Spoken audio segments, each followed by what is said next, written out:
The senator from Oregon. Before he leaves the floor, I just want to thank Leader Schumer for all the help, and we're going to be focused today on something that really matters to people, and I thank him.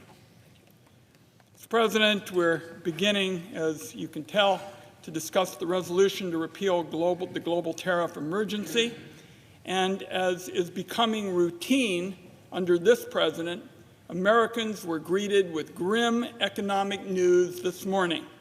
After 3 years of strong growth and rising jobs numbers, the U.S. economy actually shrank in the first 3 months of 2025. The trade deficit hit a record $162 billion. The U.S. added only half as many jobs this month as expected. A major culprit is unquestionably Donald Trump and his senseless global tariffs. If this continues to be our tariff policy, every major economist and forecaster is unfortunately predicting recession, job losses, and the misery that was all over our news feeds this morning. The United States Senate cannot be an idle spectator in the tariff madness. The Congress has the power to set tariffs and regulate global trade, and members can vote today. Not do something in a month or some other time, but members can vote today to put an end to Trump's global tariffs and the economic disaster they're creating. Earlier this month, Donald Trump slapped new 10% taxes on everything Americans buy from overseas, 125% tariffs on everything from China, and he promises even higher taxes in July on products from nearly 6 countries. That's just the latest plan. I think we all understand goldfish have memories that last longer than Donald Trump's tariff promises. Before these global tariffs, there was the on-again, off-again trade war with China and Mexico, tariffs on steel, aluminum, and cars, and ad hoc exemptions for things like electronics and fertilizer. When the public outcry was so great, Donald Trump had to backtrack. Donald Trump imposed his global tariffs by declaring an economic emergency under a law called IEEPA. No president has ever imposed tariffs under this law. In my view, Trump's actions clearly go beyond what the law allows, which is why Senator Shaheen, Kaine, and I have offered a bill to make it clear that this law does not allow the president to issue tariffs. Members can vote today to repeal the so-called emergency Trump declared and end the harmful global tariffs.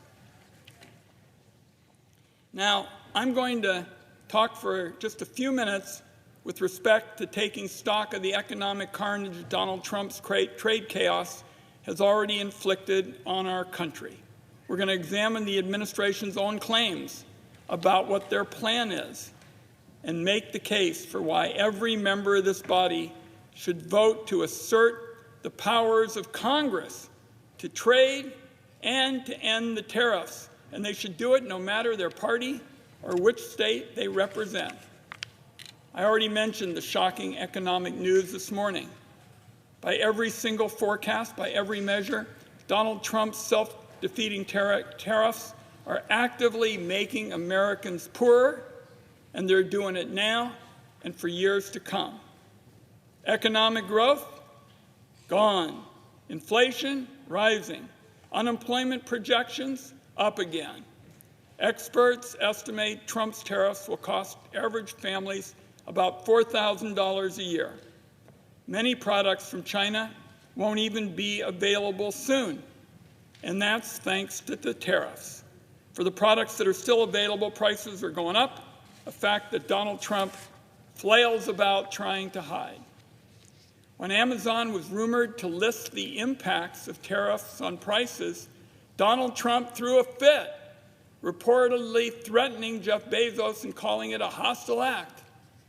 God forbid that Americans actually know what the real cost of tariffs is. Meanwhile, Donald Trump and Republicans are charging ahead with plans to go forward with their tax bill, which features more bailouts for billionaires, paid for by kicking millions of people off their health insurance and gutting programs that kids and families rely on to stay safe and healthy. Donald Trump, meanwhile, puts higher taxes on groceries, clothes, and cars for working families, while he puts his extra time into passing tax cuts for the wealthy. That is his agenda. My state knows how Donald Trump's tariffs chaos is already hurting real people. And we know how it's drying up markets for red, white, and blue products. About 1 in 5 jobs in Oregon depends on trade, and the trade jobs often pay better. Speaking with small businesses and workers all over Oregon, did it just last week, every single one warned of damage from tariffs, and soon. Bob's Red Mill, for example, sells delicious flour and grains mostly made from wheat and other crops in Oregon. But some of their ingredients, like coconut or tapioca, which just aren't grown here, come from outside the country. The cost of those products goes up because of tariffs. Worse, foreign markets for Bob's goods are drying up. That's because other countries put their own tariffs on Bob's flour and other Oregon ag products in retaliation for Trump's aimless war. Oregon grass seed growers estimate that about half of their exports, nearly $200 million in sales, are being canceled thanks to the global tariffs. Donald Trump and his advisors claim nothing to worry about. They say the economists and the pundits are overreacting and everything is going according to plan. Secretary Bessent is on cable news so often trying to calm investors that it's a wonder that he's got any time to do a bit of negotiating. But as usual, it's not clear at all what the plan is, what their tariffs are supposed to accomplish, or when, if ever, American families and workers will see the relief. Earlier this month, Donald Trump claimed he would have 200 deals completed within 3 or 4 weeks. Then he said, nah, that's physically impossible to have all of the meetings needed to seal the deals. He should have thought of it, Mr. President, before he started a trade war against the entire world. Now, he claimed that he was already negotiating with China to lower tariffs and calm trade tensions. But China and Secretary Bessent said the talks have not even started. This weekend, the Agriculture Secretary said 100 countries had reached out to start trade talks. At almost the same time, Secretary Bessent said there are actually 18 so-called priority countries, and those talks would take about 90 days. Mr. President, if nobody in this administration can even agree on what is happening right now, how can they negotiate smart trade deals with nearly every nation on earth? Now, anonymous White House aides continue to say that Donald Trump is working to de-escalate his trade war. But Donald Trump doesn't sound like he's willing to admit he got it wrong. He told Time magazine that if tariffs are at 20% or even 50% a year from now, that would be, quote, a total victory. So once again, no one can tell what his administration wants or what the end game is. I believe it's hard to see how any foreign country right now would make concessions to Donald Trump.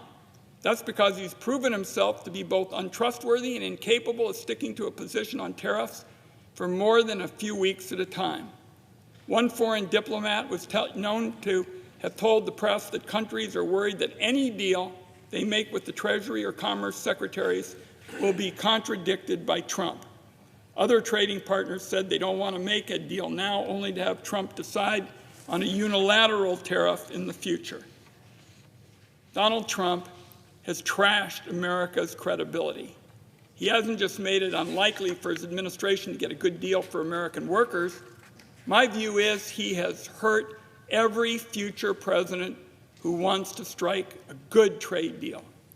The best way to restore our nation's good name is for Congress to step in and assert, finally, our constitutional authority over trade. Article 1, Section 8 of the Constitution grants Congress power, and I quote here, to regulate commerce with foreign nations and to lay and collect taxes, duties, imposts, and excises. In other words, Mr. President, This is our job.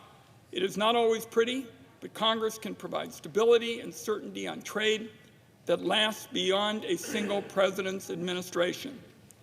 This body has already signaled bipartisan support for reversing pointless tariffs. We did that when we passed Senator Kane's bill, then the tariffs on Canada. Today, the Senate can take another powerful step, a powerful step in the right direction by voting to repeal the global tariffs on a bipartisan basis. I would just close by saying, listen to your constituents. Listen to what you're hearing from home, because what I heard was overwhelmingly Oregonians and the people I ran into in airports and the like said, it is time to bring some certainty and predictability back to making these urgently needed trade policies. I urge this body to vote for jobs and prosperity rather than unending trade conflict that leaves our country as a loser. I urge every senator to support this crucial resolution, and I yield the floor.